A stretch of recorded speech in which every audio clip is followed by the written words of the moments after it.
अब तो आप वो कर रहे हैं, मगर आपसे तो बात नहीं हो पाएगी ना, आप तो आइयो ही नहीं ना उसमें। हाँ ये तो नहीं। आप आओ पहले। मैं भी 27 को ज्वाइन किया हूँ। आपने ज्वाइन किया, मगर अब तो आप चार्ज पे है ना, आप ही मैं चार्ज देखेंगे। पे हूँ, मैं परमानेंट हूँ। तो इसमें इनको 3 नई योजना का लाभ दिलवाया जाता है। स्टॉप। एक तो SC/ST का आगे आज जाएगा शाम को कल बजट आया, अच्छा, तो 4,12,500 मुझसे थोड़ा पीछे को हो जा रहा है। ये देख लीजिए। ये एक सेकंड आप कब आए यहाँ? मैं 27 को है, आप 27 में आए। 27 को। फिर भी 7 दिन के अंदर वो पैसा जमा कराना होता है, आपको पता है? हाँ, ये उसमें रूल में है। मैं आपके खिलाफ SC/ST एक्ट का मुकदमा करा सकता हूँ, आपको पता है? नहीं पता तो मैं आपको बता देता हूँ कि अगर आपने 7 दिन में पैसा इनके खाते में नहीं भेजा ना, CO साहब को भी, CO साहब और आप पे दोनों मुकदमा करा, DM साहब पे भी 1 मिनट लगी कराने में। बहुत छोटा सा काम है मेरे लिए, चुटकी भर का। आप चाहोगे मुकदमे में फंसना? ये अच्छा नहीं है। दूसरी बात, अभी तक इस परिवार को परमानेंट सुरक्षा नहीं मिली और आप जानते हैं क्या माहौल है। ठीक है, PSC लगी हाँ, आप पहले परमानेंट सुरक्षा ऑर्डर कराओ इनके लिए। लगी है। ठीक है, PSC ठीक है, अच्छी बात है, लगी, लेकिन परमानेंट सुरक्षा का ऑर्डर कराओ। ये कहीं जाएंगे तो क्या करेंगे?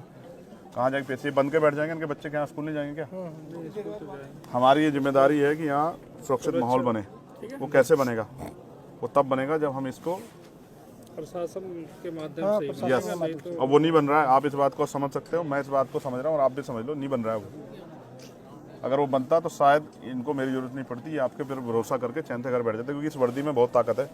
इस वर्दी को देख के आदमी महसूस करता है कि अब मैं सुरक्षित हूँ। और इसी वर्दी पे ना ये जो शेर का निशान है, ये हम सबको पावर देता है, ताकत देता है ये हमें। अब आप महसूस करो, या इतने वर्दी वालों के होते भी वो सुरक्षित नहीं महसूस करें, तो कारण क्या है? मेरे पे क्या है?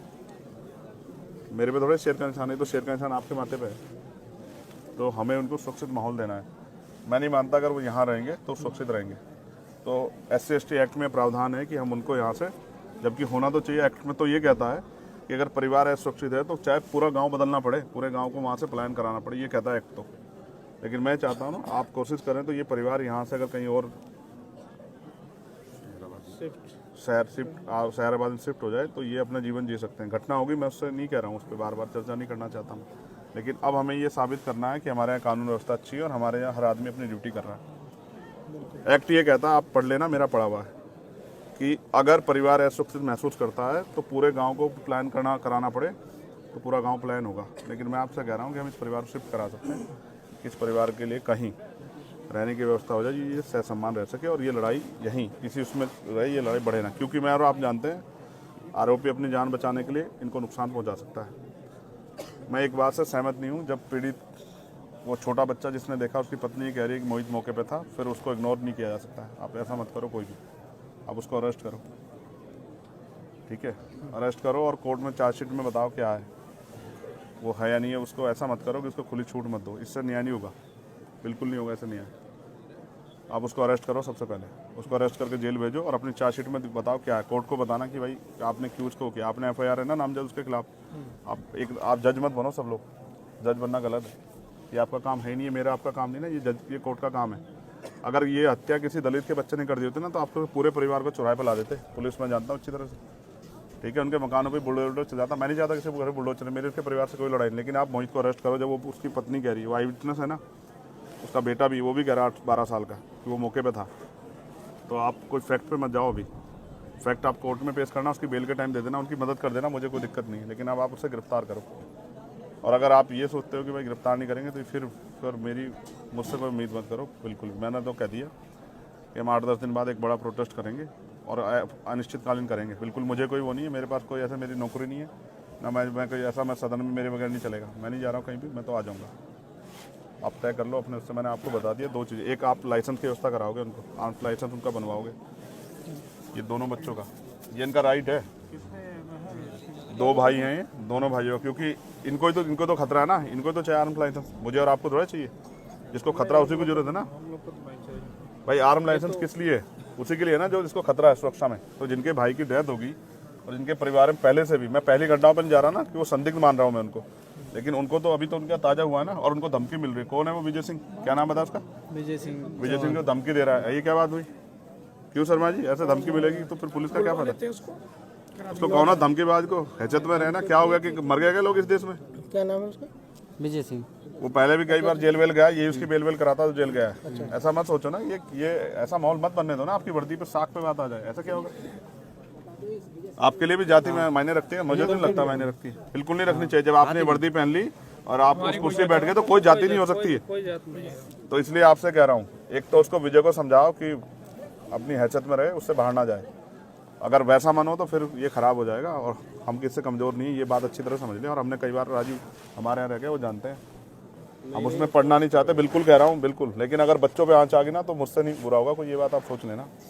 नहीं अगर आप किसी ने मुझे बताया ना, मैं इनसे मैंने दे दिया नंबर, इनको टच में रहूंगा। अगर इन्होंने कहा धमकी वो दे रहा है तो फिर मैं यहीं आके बैठ जाऊंगा, निश्चिंत मैं नहीं जाऊंगा, मेरा घर है। फिर आप अपने आप संभालना। प्रॉब्लम नहीं कि वो हम देख लेंगे इनको, बिल्कुल निश्चिंत रहिए। एक इनका पारिवारिक लाभ अलग कर दिया गया है, ठीक है। एक जो है मुख्यमंत्री बाल सेवा योजना, ठीक है, वो कर दिया गया, वृद्धावस्था पेंशन कर दिया गया। और आप रहने वाले कहाँ के? मैं अम्बेडकर नगर का हूँ। Very good. मैं आपसे रिक्वेस्ट कर रहा हूँ, आपकी कलम में बहुत ताकत है, और डीएम साहब से मैं कहूँगा, एक तो इनके लिए पेंशन का प्रावधान है, इसकी माता जी के लिए वो पेंशन का प्रावधान आप कर सकते हैं, जबकि इसमें कल ही चर्चा हुई है। हो गया आप भी जानते हैं ना भाई, कल से पहले चर्चा नहीं हुई ना। 27 को ज्वाइन किया तो मुझे पता चला, तो मैं फिर आकर एक्टिव किया। आप महसूस करो ना, कल ही इनसे आधार कार्ड मांगे ना, ये नहीं हुआ है। देखो, अगर आप ही सब लोग अपने आप सही कर देते ना तो मेरी जरूरत नहीं पड़ती। क्या करेगा चंद्रशेखर? मैं भी आपसे ही कहूँगा ना भाई, मैं किसे कहूँगा? तो नहीं हुआ, वो सच बात बता रहा हूँ, नहीं हुआ, उस तरह से नहीं हुआ। हो सकता है कोई दबाव को प्रेशर हो। आधार कार्ड ज्वाइंट खाते के लिए मांगे गए होंगे बच्चों कल वो सबसे पहला वो है, वो एक्ट का हिस्सा है, वो हमारी ताकत है। पहले आप ये बताओ, ये लड़ेंगे कैसे ये अपने भाई? अगर वो बेल के लिए हाई कोर्ट चला जाए, यहाँ उसको बेल ना मिले 302 में, वो हाई कोर्ट चला जाए, तो ये हाई कोर्ट जाके उसको अपोज कैसे करेंगे आप बताओ? उसमें चिन्हित भी करा दिया उसके बाद को यहीं से जल्दी उसे सजा कराने का भी प्रोसेस चल रहा है। नहीं तो उसको ना फास्ट ट्रैक कोर्ट में हम लेके जाएंगे, तब वो होगा। लगवा दिया है, ठीक है, और जल्दी से मैं ये बात आपसे इसलिए कह रहा हूँ, ऑपरेशन कन्विक्शन चल रहा है, उसमें उसको करा दिया गया। सीरियसली कह रहा हूँ। जब मुख्यमंत्री से बात करते हैं हमें बड़ी खुशी होती है कि भाई ये न्यायप्रिय प्रदेश बन गया, कानून व्यवस्था अच्छी। और जब ऐसी घटनाएं होती है और उसमें अधिकारी कर्मचारी का रोल ऐसा होता है ना, तो बहुत अजीब लगता है कि क्या दलितों के लिए, मैं नहीं कह रहा था वो, मगर ये सच है, कहना पड़ेगा, क्या दलितों के लिए कानून अलग है क्या देश में? नहीं, वो तो संविधान से ही चलता है, तो संविधान। फिर ऐसा कैसे?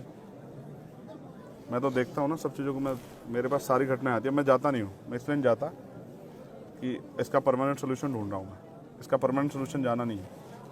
तो मैंने आपसे मांग रखी, एक, मैं ये नहीं कह रहा हूँ कि आप खेती के लिए पट्टा दें, जबकि वो प्रावधान में, क्योंकि इनके पास ज़मीन है, मैंने उनसे पूछा, तो मैं उसके लिए नहीं कह रहा हूँ। मैं आपसे ये कह रहा हूँ, एक, इनके लिए आर्म्स लाइसेंस। दूसरा, अगर हम इनको यहाँ से शिफ्ट करा दें, ये एक्ट का पार्ट है, और अब आप पे बजट भी आप इस कर सकते हैं, ठीक है। दो, तीसरा, एक सुरक्षित माहौल उनके लिए, सुरक्षा व्यवस्था, क्योंकि बच्चे छोटे स्कूल जाए, उन पर क्या गहरा असर पड़ रहा होगा, उनका स्कूल बंद हो गया। कभी तो उनके मन में आएगा ना 2-4 दिन में कि हम स्कूल क्यों नहीं जा पा रहे, उनकी माँ क्या कहेगी कि उत्तर प्रदेश में कानून व्यवस्था ऐसी कि आप जा नहीं सकते क्योंकि मर जाओगे। तो ये तो आपकी साख पे सवाल खड़ा हो जाएगा। फास्ट ट्रैक कोर्ट में मुकदमा और परिवार को मुआवजा सरकार दे तो बहुत अच्छी बात है, हम तो करेंगे, हम लोग आपस में मिलकर करेंगे, हमने तय कर लिया। जिस दिन हम बड़ी पंचायत बुलाएंगे उस दिन हम करेंगे, चाहे हमसे जो भी जुटे वो हम करेंगे। मैं आपको नहीं कह रहा, लेकिन आप चाहो तो कर सकते हैं। ये दुआएं देंगे सब लोग आपको कि भाई किसने हमारी मदद की। देखो, बाप कुछ भी हो, चाहे मिट्टी का हो, लेकिन वो अपने बच्चों को किसी आगे हाथ नहीं फैलाने देता। वो कोशिश करता है कि वो उनकी सारी लड़ाई लड़ दे। 2 छोटे बच्चे हैं, क्या उनकी शादी कौन करेगा? जब वो उनकी शादी को समय आएगा, आप और मैं कहाँ होंगे पता है थोड़ा, और कौन जिंदा रहेगा कौन है ये भी नहीं पता ना। लेकिन वो बाप था ना, वो सब कुछ कर लेता, चाहे वो कैसे करता, लेकिन वो कर लेता, लेकिन ख़त्म कर दिया ना सब कुछ। तो इसलिए आपसे कह रहा हूँ कि आप कोशिश करो कि ये सब चीज़ें हों। उनकी पेंशन की व्यवस्था, इसकी व्यवस्था, पेंशन की तो हो गई, पेंशन होगी, पेंशन का हो गया, SC ST वाला, ठीक है। उसमें चार्जशीट लगा के, चार्जशीट में दाखिल करोगे तो उनके बाकी पैसे, ठीक है, ठीक है। अब इनकी असला का लाइसेंस, ठीक है, एक इनके लिए परमानेंट सुरक्षा। और क्या बचा, किस पे चर्चा की थी मैंने, क्या कहा था तुमसे?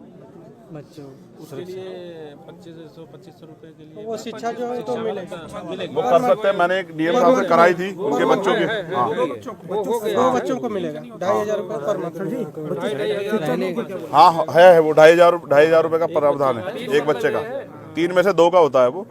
मैंने कराया, मेरे अच्छी तरह, आगरा में एक डीएम थे, उन्होंने, बहुत अच्छे डीएम थे, उन्होंने मुझसे बात की और उन्होंने करा कर दिया, ठीक है। बस अब मैं ये चाहूँगा ना, एक सबसे बड़ी जो है ना, जो साख पे सवाल आया खाकी की, वो ये है कि वो जो दूसरा आरोपी है जो मौके पे मौजूद था, जब वो कह रहे हैं मैंने उनको कसम धर्म दे के सब कुछ पूछ लिया और मैंने ये भी कह दिया, सारे फैक्ट बता के पूछ लिया कि भाई इससे कमज़ोर हो जाएगा, तो वो कह रहे हैं वो मौके पे था, तो अब आप उसमें कोताही मत बरतो। वो ताकतवर हो सकता है, मैं समझ सकता हूँ, लेकिन ऐसा मत करो। नहीं कानून से बड़ा ताकतवर कोई नहीं हो सकता, आप समझो, ठीक है ना। बिकरू याद है ना आप लोगों को, कानून से बड़ा फिर क्या हुआ।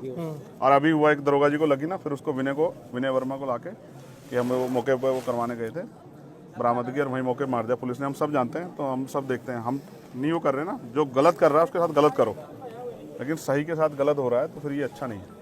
तो इसलिए उसको अरेस्ट करो राजीव भाई, और कह देना चारू मैडम से मैं एक ही उस तक वो करूँगा, मैं आज उनकी रेस्पेक्ट करूँगा अगर वो इस काम कर देंगी, और नहीं करेंगी ना, ऐसे ज़्यादा धमका रही है ना। वो जो सुन रहा था मैं अभी, आप थे पता नहीं कोई अंदर ही, तो कह रही है अच्छा इनकी ज़्यादा मदद करोगे ना और इनको भड़काओगे तो मैं तुम पे ठोके, क्या कर देंगे, ठोके मुकदमा।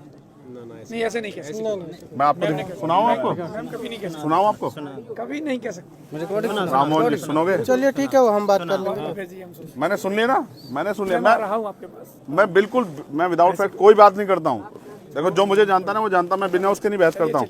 मैंने वो सुनी हो, कह रही है हम करते रहे अपना काम, तुम्हें कोई बात करनी हाँ करो, उनसे मत, उनके रिश्तेदारों को नहीं बात करने, तो क्या कर रहे हो, ऐसे होता है कानून व्यवस्था। अधिकतर तो सारी जितनी भी आपकी बातें हैं एसडीएम साहब ने बताया, जब परसों ये प्रोसेस में पूरी होगी, एक लाइसेंस वाला इनका फार्म मैं लाइसेंस और स्थापन कर लो। मैं आपको एक सीनियर अधिकारी मानते हाथ जोड़ के आपसे आग्रह करूंगा, आज तारीख तो है, मेरा आज मैं 11 तारीख को इन्फॉर्मेशन लूँगा और 11 तारीख तक मैं देखूंगा कि आपने कहाँ तक वो बढ़ा दिया। 11 तारीख की शाम को फिर मैं इस पर अपना मत रखूंगा, मैं आपसे बिल्कुल स्पष्ट कह रहा हूँ। उसकी जो फिर मैं, हो जाएगा, ठीक है, उससे पहले आप ये समझना कि ये चंद्रशेखर ने आपसे आग्रह किया हाथ जोड़ के कि उसको आप कर दो, ठीक है, लाइसेंस करा दें, हो जाएगा। मैंने उनको वचन भी दिया कि आपको आपकी सुरक्षा में कोई कोताही नहीं होगी, इसको आप कह के आज ही करा दो सीओ साहब। बिल्कुल बिल्कुल, ठीक है, हाँ, आचार संहिता लगने से पहले। ये हम कराते हैं। मैं अपने लिए नहीं मांग रहा हूँ ना, देखो आप महसूस करो, मैं तो वो हूँ गोली खा के बैठा हूँ, मैं अपने लिए नहीं कह रहा हूँ। और मैंने नहीं कहा हमारे डीएमएसएसपी को, मैंने उनको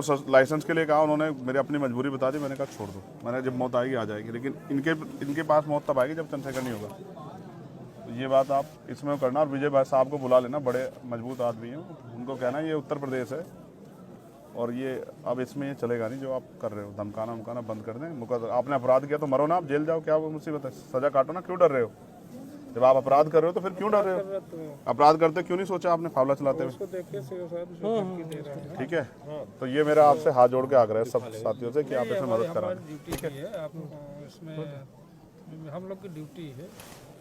आप उसको जल्दी से मुझे बता दो, आप वो काम करके जो मैंने आपसे उम्मीद की है राजू भाई। आप ये हमारे यहाँ बहुत चर्चित चेहरे थे, मैं इनकी बड़ाई करता नहीं कह रहा हूँ, इन अपराधी कांपते थे इनके नाम से, सिंघम कहते थे इनको हमारे यहाँ के, पता नहीं क्या हो गया।